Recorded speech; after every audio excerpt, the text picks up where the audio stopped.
fact, brokers, it was interesting. I was teaching I was in California actually, and I was teaching a live class, and I'll have brokers come all the time. And I had a broker come up to me and he says, Andy, the tough thing is I can't really make a lot of recommendations to people because they're not educated. I mean, do I want the liability of, and he's so right, do I want someone who's, maybe close to retirement coming in wanting to trade options and stuff? Not if they're not educated. It's a tough deal. And what happens often, and I think a lot of brokers would freely admit to this, is we get what's called boilerplate investing. We go in, we say, okay, here's my age, here's my income, here's my tolerance for risk, yada, yada, yada. And then they give us a boilerplate and just say, okay, here's your investments, here's your diversified, good luck.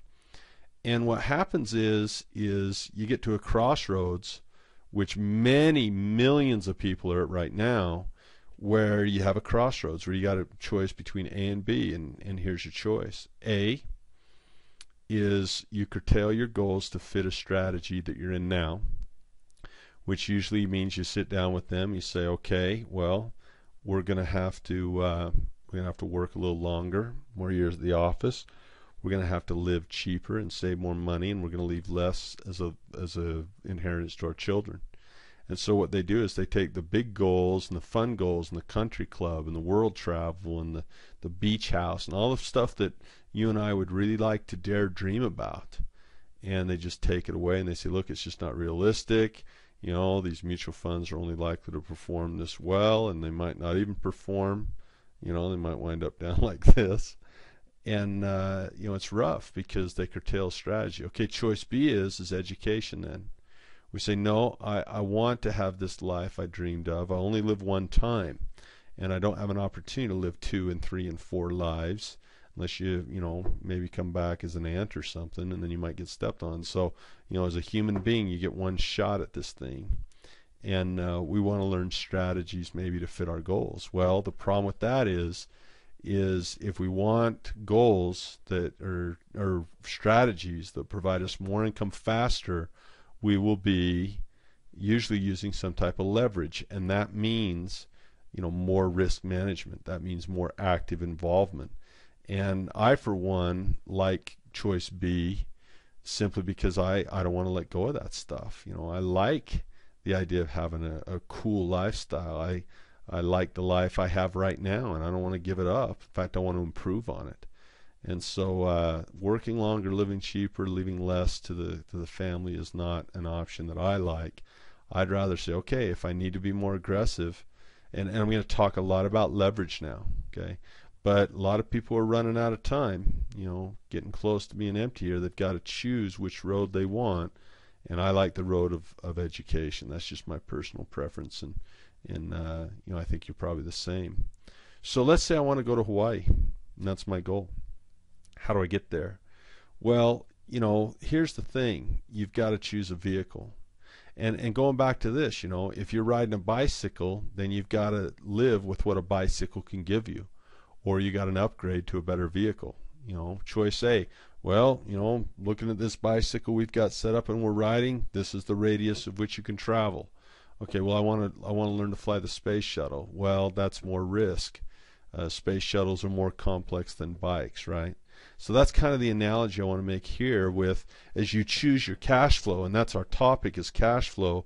See, you also need to choose not just buying and selling. You need to choose what type of leverage you want or don't want, and what type of vehicle you get. So if you choose B, saying, okay, I need a car or a truck or a plane to get me here, that's the big deal. So it's really a great analogy.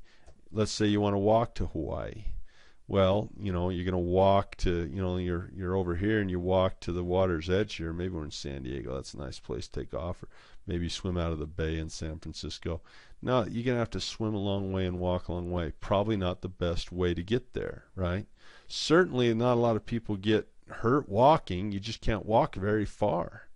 Okay, we ride a bicycle. Now, you can bike across the country. It takes a while. Bet Lance Armstrong from Austin right here could do it. But he'd have to pick up a lot of speed by the time you hit the water. You hit that beach, you better be moving if you want to go to Hawaii. Not the best vehicle. And there's probably less people killed here than maybe in a car. And even then, you're going to have to get up a lot of speed. In fact, you know what? The best vehicle I think on the board is the plane. But it's the most complex vehicle of all of these, right? And this guy flying this thing looks like he's having a good time, and he's making it look easy. But you know what? He's been trained. And for him, a pilot, it is easy for a pilot. It's just not easy to fly a plane for you and I. We have to go to flight school. And which brings us to risk. This is a very important part of your cash flow strategy, because whatever cash flow strategy you choose, you're going to have to learn what the risk is and how to deal with that risk. Now, it's interesting because most people, I'll bet you're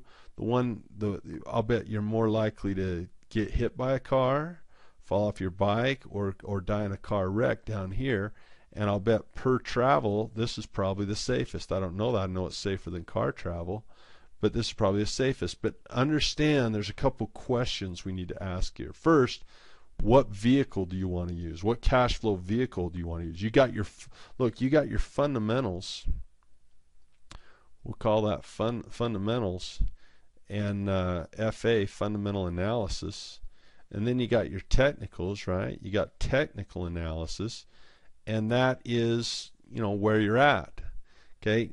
Now how are you going to harvest it? What vehicle? You want to fly in this one to harvest it? You want to go in this one to harvest it. That's why we're talking about it. Well, one of the things I don't like about the market is they tend to do this. Let's draw this graph here. And what they'll do is they'll pitch this. They'll say, okay, here's risk. Okay, R-I-S-K. Here's risk. And then they'll say, here's reward down here. So we'll abbreviate so we don't have to live painfully through my inability to. Well, we'll write it. We will live painfully. It doesn't take me that long.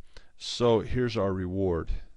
And what they're saying is it looks maybe something like this, that the more reward you're seeking, the more risk you have to take. Well, that's generally because they're just looking at a vehicle. But that doesn't answer the second question, which is who's driving. If you take the average person and you put them in this plane, they're going to crash. In fact, when you look at the guy who's got the most leverage, he's also got the most education. They say planes are safer than cars. I don't believe that. This thing's a 1,000,000-pound 747. It's 1 million pounds. It's flying at 40,000 feet in the air. It's going, 600, 500 miles an hour. I mean, there's a lot of bad things that can happen to something that weighs 1 million pounds, 40,000 feet in the air. The atmosphere's different. It's like the Iron Man. You have to solve the icing problem. All this type of stuff goes on. And so, this thing blows a tire, you roll to a stop. So I think one of the things that people do is they make a mistake here. They say, well, I don't want to do anything aggressive. I don't want anything that can really get me where I want to go fast just because I've heard that it's aggressive. Remember on this risk-reward thing, I've heard that if I want a lot of reward, I have to take a lot of risk. I don't want to do that, so I'll take less reward and I'll be in a vehicle that has less risk. Well, that's fine, but you got to ask who's driving this car. In my opinion, is a BMW a safe car? Depends on who's driving. Put a drunk teenager behind the wheel. So, my friend Robert and Kim and I, we talk about this a lot. We think people are more risky than vehicles.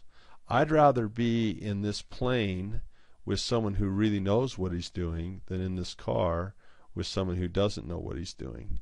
So, I think point's well taken. It's who's driving. When you have someone that goes through the education continuum who has awareness, competency, and has become proficient, I think that reduces risk. And the greatest thing you can do to reduce your risk, I think, is get educated. I really believe that's true. So, let's look at a continuum here and do some math that's very, very easy. Here's how we calculate the rate of return we want. Now, why am I talking about this? Well, let's go back here. If we want to do this, okay, and we're playing a little catch up here, this is all about rate of return. What percent are you getting? Maybe over here you're getting 2%, and it looks like that's what's going to be likely, or maybe 5%. Well, at 5%, that's what you'll get. That's what'll happen. So maybe over here you go for a higher percent So this is what you can get. So it's all about your rate of return. Well, if that's true, we need to know how to calculate this rate of return. Oh, there's a method to what he's doing here. I see. So here is our formula for rate of return. It's actually very easy to do. They call this arithmetic return. Another way you might have seen this written is, V final, the final value of the investment, minus V initial, the initial value of your investment, divided by V initial, which is essentially the same thing that we have right here. So very simple. Very simple. Get the eraser button. So here I have my final investment. Maybe I bought a stock at 100 and I sell the stock here at 110. So I take 110 minus 100, which would be what? I think that would be 10. Right? And I divide it by 100, and that gives me 0.1 or 10%. Very simple. Well, there's a couple of different ways you can increase your rate of return. Number one is you could find something that grows bigger. Okay, a big gain. In other words, the stock goes from 100 to 200, and guess what? That doesn't happen very much. You'll be sadly disappointed if you try to double your money every time. It just doesn't happen. So the first way is to find huge gains, and you get in small cap hoping they go big and get huge gains. Okay, there's another way you can go about it though. Another way you could go about it is you can reduce this initial investment number. The closer this number, I learned this in calculus, and you don't need no calculus. I probably shouldn't even bring it up. But I wasn't a very smart kid, but my coach made me take it, and I had to take it like 3 times before I passed it, so I really stunk at it. But if we take the limit, you guys that are big calculus fans, you can act smart, right? Me and I just don't. We take the limit as the V initial, approaches 0 as a positive number here. Make my arrow better. Then the closer this gets to 0, this goes to infinity. So one of the ways we can do it, again, I want to just review it quickly, is we can try to find investments, that we start at $100 and it just goes through the roof, to $1,000, which just doesn't happen very much. Where do you find opportunities that happens? They just don't happen. But what if we can find an investment that goes from 110, where the investment goes from 100 to 110, but we don't have to put in $100, but yet we still got the 10. That would increase our rate of return. Who gets an infinite return? People criticize me, say, Andy, there's no such thing as an infinite return. Oh yes, there is. Do you want me to show you one? How about your 401k? Your 401k has an infinite return. What? Yeah, it does, for the people that sell it to you. Ha! There he is. There's broker guy. And let me tell you about broker guy. Talk about a smile on his face. Let's just turn him right into the Jack in the Box guy right now. Okay, because this guy is a happy, look, we can give him the Jack in the Box nose. He's a pretty happy camper here. Watch this. How much money do they put in? 0. Let's say they put 0 in the investment, but they take $100 in fees, even if yours goes down. What was their initial investment? 0. So if you take the $100 they made off you, and they didn't put any skin in the game, they took no risk, divide that by 0, you get infinity. Try it in your calculator. You'll get one or two things. You'll either get an E or an infinity, depending on how new your calculator is. So that creates a continuum where we have lots of money and no money. And there are investments that you'll learn about that exist all the way across this continuum. In other words, we do fundamental analysis, FA, and then we do our technical analysis, TA, and we say we think this stock's going up. How do we exploit it? Well, we could put a lot of money in and buy the stock, or we could do things that don't even require any money and still get a gain off it. It's just that your risk will be higher down here. Very interesting stuff. It's called leverage. And what we're going to do now is we're going to talk about investments that are going up and down, but we're going to do one thing. We're either going to go long, buy the stock, or we're going to buy an option, see what the difference is. And I think you'll enjoy this discussion immensely. I know I do. Now, the reason I like leverage and I like to speak about it is it's a way for people to get places faster. And when we speak about leverage, we usually hear people say, "Oh, that guy's highly leveraged." Well, that means he's in debt. We're not going into debt in this particular instance. But what's cool is this: we're going to go do our fundamental analysis. We're going to do our technical analysis. We're just going to find a place along this line. So let's talk about options for a minute, because that's a form of leverage. So an option is another alternative to making money when stocks go up. You do your fundamental analysis, you do your technical analysis, and you say, okay, I think the stock is going up. Well, you could either buy the stock or you could buy the option. What is going to determine whether you buy the stock or whether you buy the option? Well, one is going to be your goals. Do you want more money faster? If you do, then you'll need to manage additional risk. And part of that is learning what an option is. So let's talk about what an option is. An option is simply a contract. It's an agreement. It's a handshake. It's an agreement between two parties. And they're both different. Both parties are different. The first guy in the option is going to make a promise to you. And the second guy, which would be us in this case, has a choice. And another word for choice, hence the name, it's an option. Okay?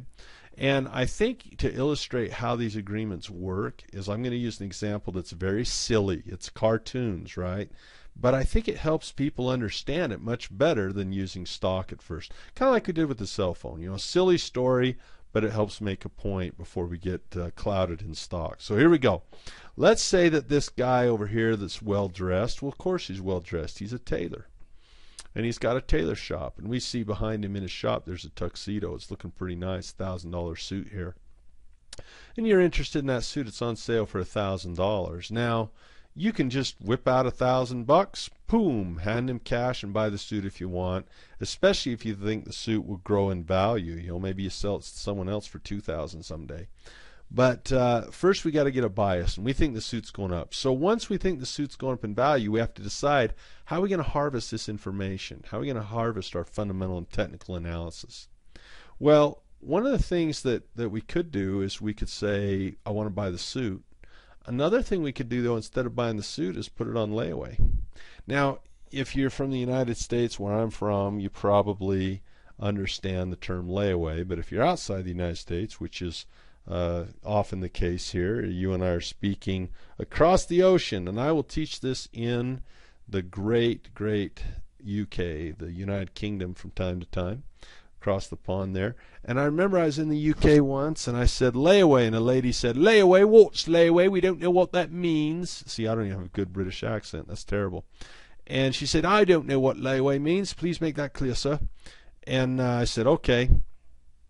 Layaway is like this. It's when you ask the merchant to hold that suit for a couple days at that price while you go home and decide whether or not you want it. And she said, "Oh, you mean you want to put it on reserve?" Well, whatever, layaway, hold, reserve. So let's say we do this. Let's say we strike a deal here, and he says that he writes down on the business card, he writes suit on his business card, $1,000, and he gives it to this guy. They shake hands, and now they strike. That's an important word. Strike a deal at $1,000. So what that means is now this guy can come back to the tailor shop and he can buy this suit, even if now it's worth $2,000 or $3,000. See, it's on sale. It's not going to be on sale forever. That's not how sales work. And so maybe it goes up to $2,000 or $3,000 later. But this guy now has a contract. He has an agreement. He doesn't have to buy it. Remember, it's not an obligation. It's a what? It's a choice. But this guy does have an obligation. He's made a promise to sell this to him at $1,000. So you see the option here. The reason they call it an option is this guy still has his options open. He can buy the suit or he cannot buy the suit, but he's got the price locked in forever at $1,000. If he comes back the next day and this thing's $2,000, he gets to buy it for $1,000. Why? This guy made a promise. And maybe it goes even higher. Maybe we're watching the ESPY Awards. You know how everyone wants to be like Mike. I mean, shoot, he drinks Gatorade. I want it. He's got the Hanes shirt. I want the Hanes shirt, right? Everything he's eating the McDonald's. I want to eat the McDonald's. Everything the guy does everyone else wants to do. So Michael Jordan goes to the ESPYs, and he puts on that tuxedo, same one you have now. Everybody wants it. It's the Michael Jordan special. He's got the ESPY. He's got the basketball. Michael Jordan special, $5,000 that thing's worth now. But guess what? This guy made you a promise, and his word is his bond. He made you a promise to sell it to you for how much? $1,000, even though it's worth $5,000. And you say within your mind, wow, that means I can buy it for $1,000 and sell it for $5,000 somewhere else, maybe the Michael Jordan fan club. Man, that thing, my little piece of paper now could make me $4,000. So that's called intrinsic value. In other words, the fact he can buy the suit cheap and then sell the suit expensive somewhere else, you know, he can buy it for $1,000, he could sell it for $5,000 now. That means that little piece of paper can make him $4,000. That's pretty cool stuff. So and this is the best part, is he going to go back and buy the suit for $1,000 and then try to peddle it for $5,000? No way. Where's the power? The power is not in the suit right now. The power is where? It's in his option contract. This $4,000 of value is coming from his ability to buy it cheap, right? He has the ability to buy something that's worth $5,000 for only $1,000. It's like having a coupon for $4,000, isn't it? It's no different. It's pretty like having a coupon for $4,000. That's what it's worth. So he goes to the Michael Jordan fan club. There's the president, 1123, Michael Jordan. That's his number. He says, I love Michael Jordan. I'll give you $4,000 for the contract. Why $4,000? Because that's what it's worth. The suit's worth $5,000. So $1,000 for the contract, right? $1,000. Well, you got to pay me for it. So this guy gives you $4,000, and you get this. He gets the contract for suit. You never even have to talk to the tailor again. Why? Because you sold your contract. One more time, make sure you got it right. Puts the suit on layaway. Strikes the deal $1,000. Value of the suit goes up. You have the choice. He's made you a promise. Now the thing's worth $4,000 because the suit went up. And look at this. This guy will buy that contract for cash. This is the most important part. See how that contract gets turned into cash? Boom, boom, boom. Let's do it a whole bunch of times. That contract gets turned into cash. That's the secret. So again, I want to make sure you have this right. The guy makes you a promise. You have the choice to buy a suit at $1,000. Again, it's your choice. He's promised you. Suit goes up in value, hence your contract goes up in value. The difference between the two. Now people will buy that from you and turn it into cash. That's the important part. You have something that became valuable and you turn it into cash. You don't even have to come up with $1,000. So if we look at our continuum, we do the fundamentals and technicals. We say the suit's going up. We could have done a couple of things here for better leverage. The closer you get to zero, the closer you are to infinity. You could have just bought the suit right there first day. Here's $1,000. Then sold the guy the suit for $5,000 and made your $4,000 that way. Can't sneeze at that. It's 400% return. But that's not what you did. You put it on layaway for absolutely no money. And remember this formula, right? Remember this formula. So you sell the agreement for $4,000, you profit $4,000. So think about this. This option's final value was $4,000. That's what you sold it for. And it cost you zero money to get it, right? Zero money to get it. He just gave it to you. And so you divide that by zero, which is undefined, which means you have a return that's what? Infinite return, baby. That's awesome stuff. So have no fear. We have all types of investments that range from spending a lot of money on stuff all the way down to taking control of something with no money. You want another one? He could have used debt. That's down here on no money. You know, borrow $1,000, pay for it, sell it for $5,000, pay back your $1,000, and you'd be left with what? $4,000. That'd be debt. That'd be infinite return. So there's a lot of different ways you skin a cat. If you didn't get it, just go back over it again, right? You can do it. Guy makes a promise. You have a choice. Thing goes up in value. Your contract is now worth more. So you simply sell the contract for cash. Very simple. So that's how stocks and options work, right? That's how stocks and options work. Now, let's talk about a real stock and option here, an example. Let's say the stock is at $50 today. So that's where it is right now. And you did your fundamental analysis, right? FA, and you did your technical analysis, TA, and you've determined you think this is going up. Okay, how are you going to harvest this information? Okay, you think it's going up. How are you going to harvest that? How are you going to make money on that? Well, the first thing you could do is you could buy stock over here, right? And that means you're going to own shares of the company. You're going to be what we call long the stock, right? Long the stock. And so you buy 100 shares at 50 bucks. That means you can lose 5 grand if you have no exit strategy, but I know you're going to have an exit strategy, right?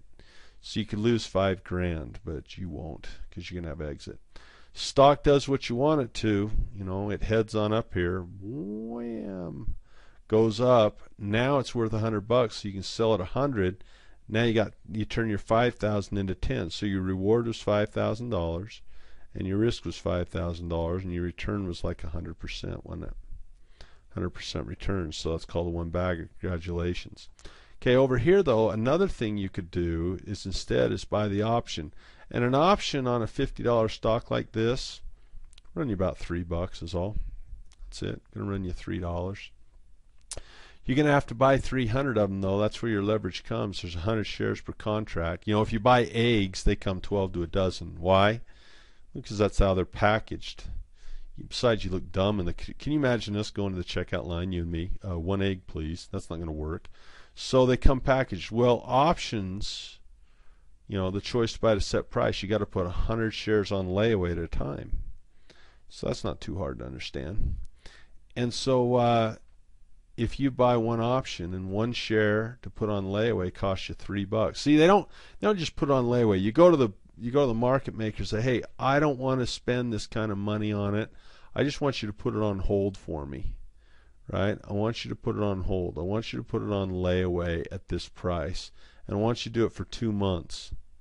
So if you want to ask for 2 months of time to sit and decide, they're going to charge you for that. It's not going to be zero. But they're not going to charge you $50. They're only going to charge you 3. So 3 times the 100 shares in the contract, that's where we get that $300 at risk. Now the reason this is very important is people get worried. They say, well, aren't options risky? Well, one of the things you ought to know if you want to do an option is you ought to know how much you can lose. And the most you can lose over here is 5 grand if the company goes bankrupt. And the most you can lose over here is 300. Maximum risk is what's called premium paid. And the premium is simply a fancy word for how much you spend on an option. I know, a lot of new vocabulary. That's why I give you access to it more than once. Do you know how many times I had to go through this before it sunk in? Like 1,000 times. But we make it simple. So you won't take 1,000, maybe 900, but not 1,000. So here we go. We got one option, $3, $300 at risk. That's the maximum you could lose. Now the price goes to 100, but guess what? You have a choice. You have the choice where you can buy it at $50 because that's where you locked it in at. Well, if you could buy at 50 and sell at 100 today where it's at, that's worth $50 a share. You've done this on 100 shares. That's 5 grand. So you take $5,000, subtract the 3 you put in, your reward was $4,700 on a $300 risk. This, in case you didn't notice, is a lot higher percent return than this one is over here, as good as it is.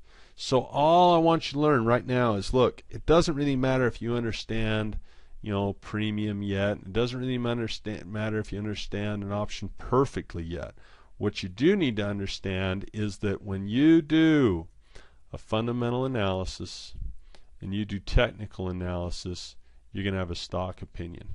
And you can harvest it with a stock and make some good money, or you can harvest with an option and make some great money, okay, with less in the game. So why are these more risky than others? Because options expire, right?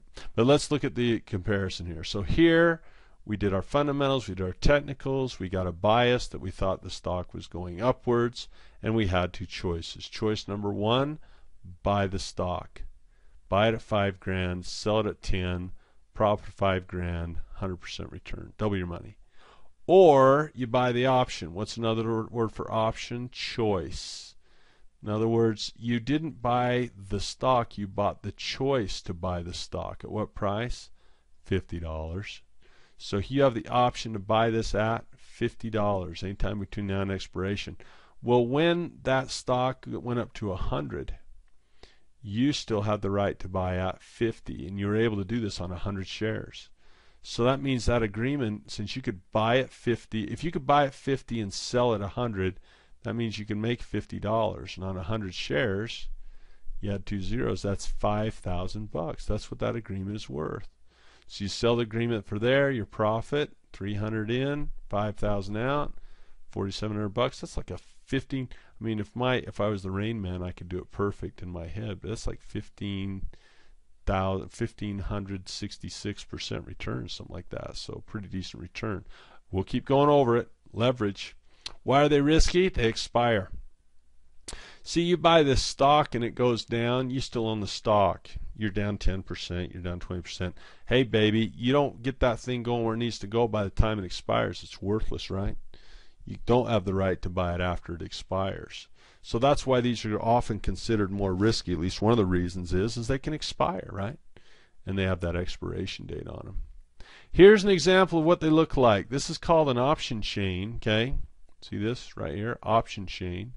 Shouldn't put that in blue because that matches too well. We should put that in red. Then we can see it. It's called an option chain. And the way it works is this. Let's just look at this. It looks complex. It's really not.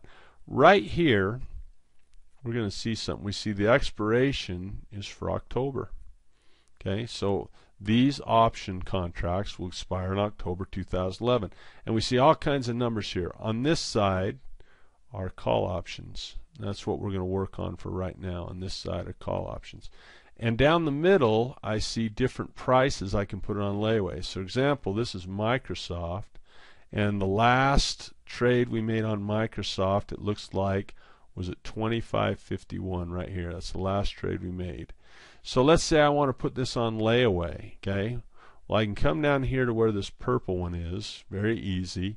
And I see October 11. Okay, which is 2011, not October 11th, and I see 25. And so basically this says this. I come out here to the ask price where the market maker's asking, and I see that for $1.50, are you kidding me? I can put this on layaway at 25. So look at this. Here's the stock chart, and I see it here at 25. And I think it's going to go higher. Instead of spending $25, I spend $1.50 for the right to buy it at 25. Now if it goes up to $100, which it won't, but let's say it does, I can buy it at 25 and sell it at 100 and make 75 bucks a share. But I didn't have to put in the 25 bucks. I only had to put in what? The agreement money. I had to put in a premium of $1.50. So let's do that again, because I know this is, for people that are new. This is the stock price. So the stock price is $25.51.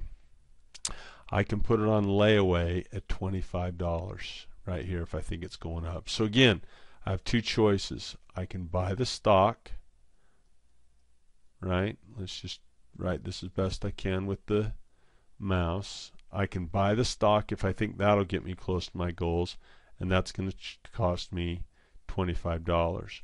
Or if I wanted to, I can buy the option. In this case, it's called a call option, and I can get that for $1.50. Well, think about that. 100 shares of contract, that'd be what? 100 times 25 would be $2,500, or 100 times that would be 150 bucks. So I can put $2,500 of Microsoft on layaway, and that's still a couple months down the road. And I can do it for 150 bucks. That's pretty cool. 2 months out. It's August right now. 2 months out. That's pretty good stuff. Okay? So let's take a look at this. Here's Microsoft's chart right here. 25.51 here in August. And it says I can put this on layaway at $25 here, and I can do it for $1.50. And the last was 25.51. This is called an option chain.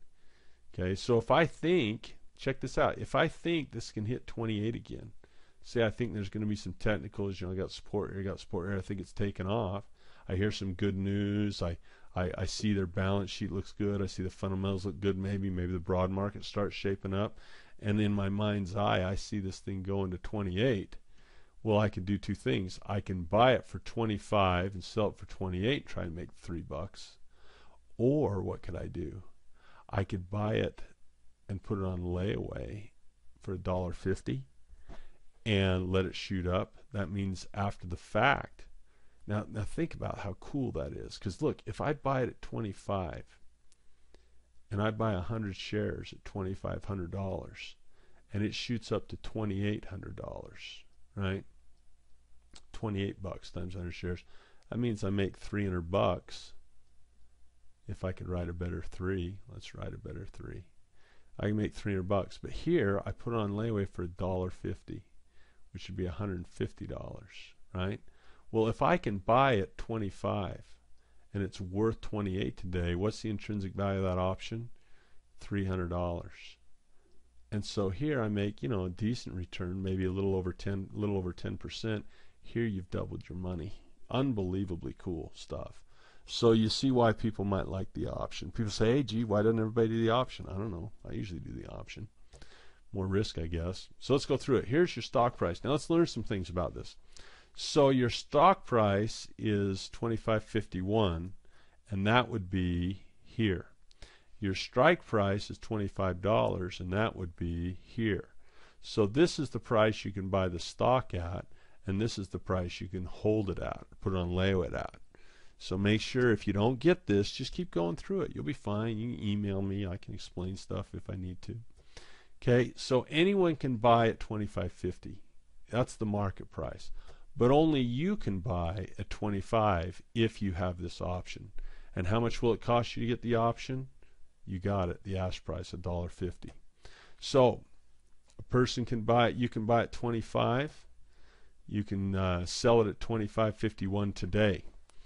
Well, this is going to help us know how much they're charging for this option and what it's for. Okay, so look, that'd be a profit of 51 cents. If you bought this option, you could buy at 25 and you could sell at 25.51 today. That'd give you a 51-cent profit.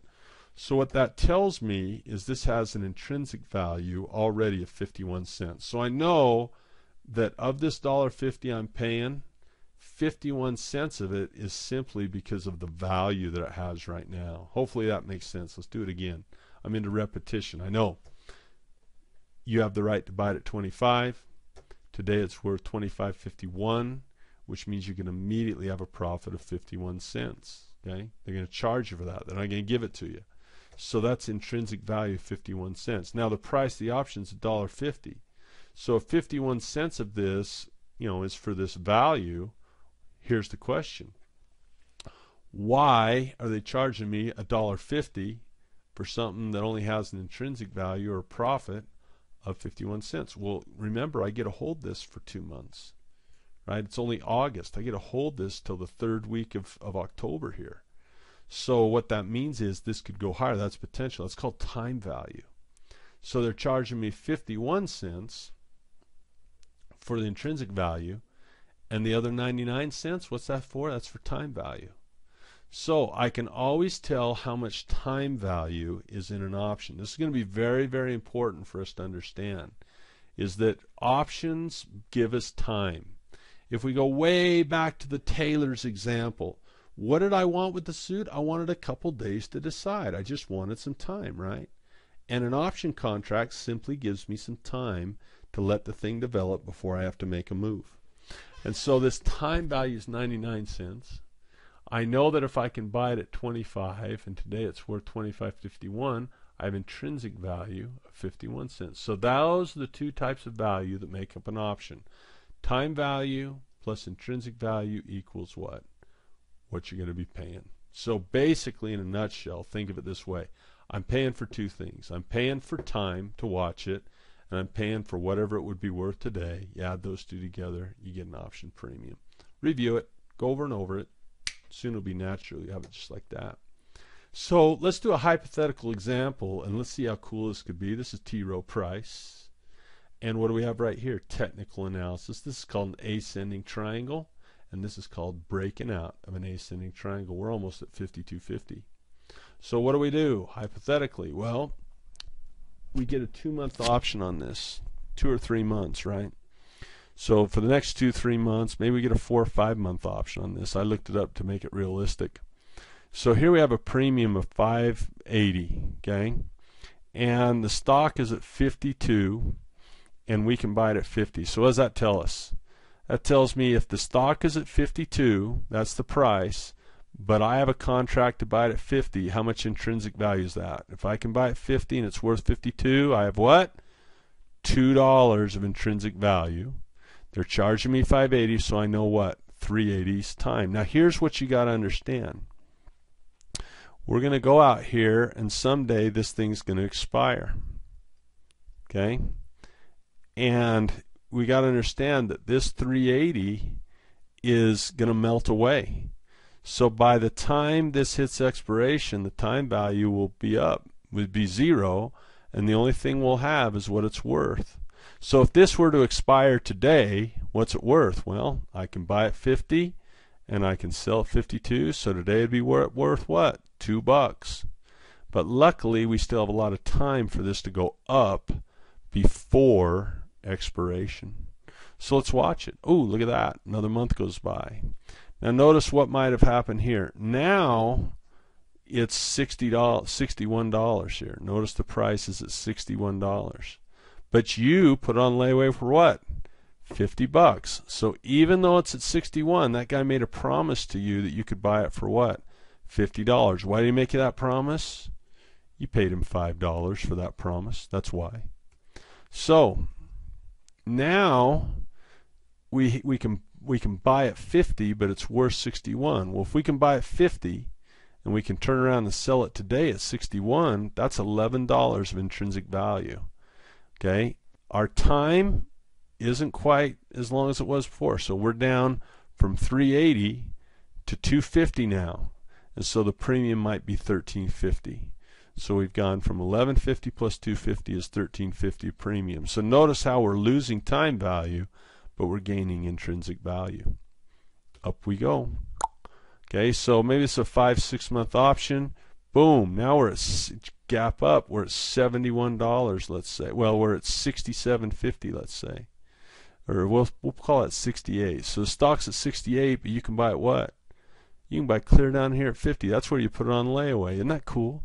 So you can buy at 50. You spent $5 to be able to do this. You can buy at 50.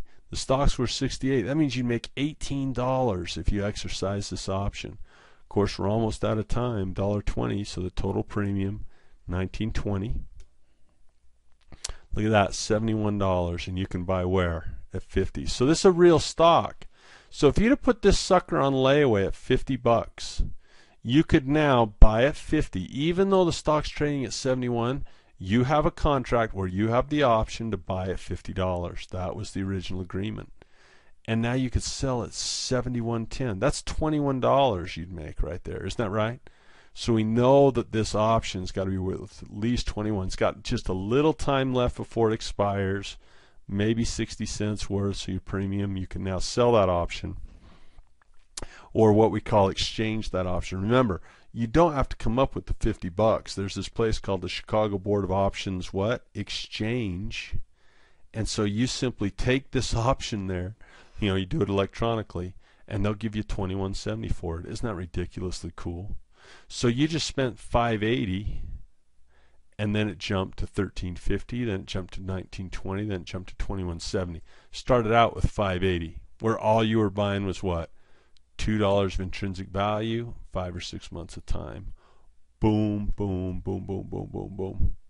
Now you got $21.70. So check it out. You do fundamental analysis, you do technical analysis on T. Rowe Price.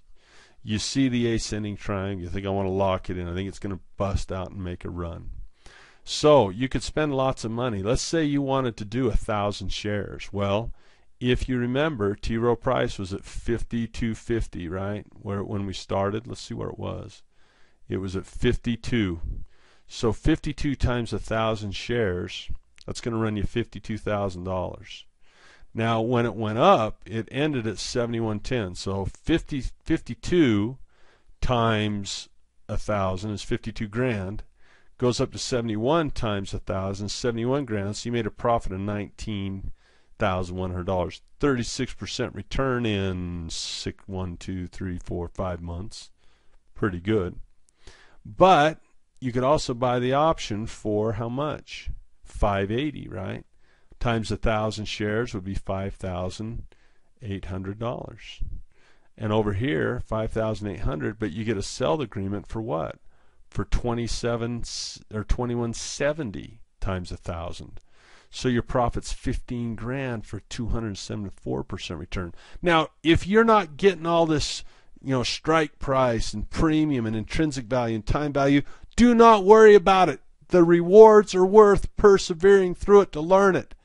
And it's hard to learn it your first time sometimes. Okay? Don't worry about it. What I want you to get right now in this session, the first time through, is simply that when I do fundamental analysis, okay, let's put my big F up here.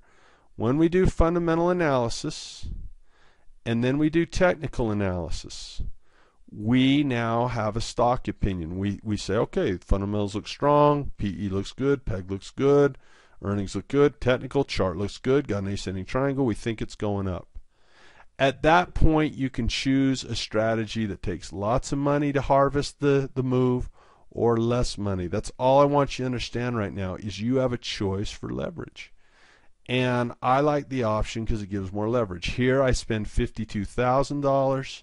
Here I spend, and remember it, V final minus V initial divided by V initial equals arithmetic return. And the closer this number here, this V initial, can get to 0, less money, the higher the arithmetic return will go. So here I can get in by spending $5,800, or here I can get in to control 1,000 shares with $5,200 or $52,000. Both control 1,000 shares, don't they? 580 times 1,000, 52 times 1,000. Both give nice profits if your fundamentals and technicals are correct. But the return difference is just night and day between the option and the stock. That's a big mess. Let's erase it.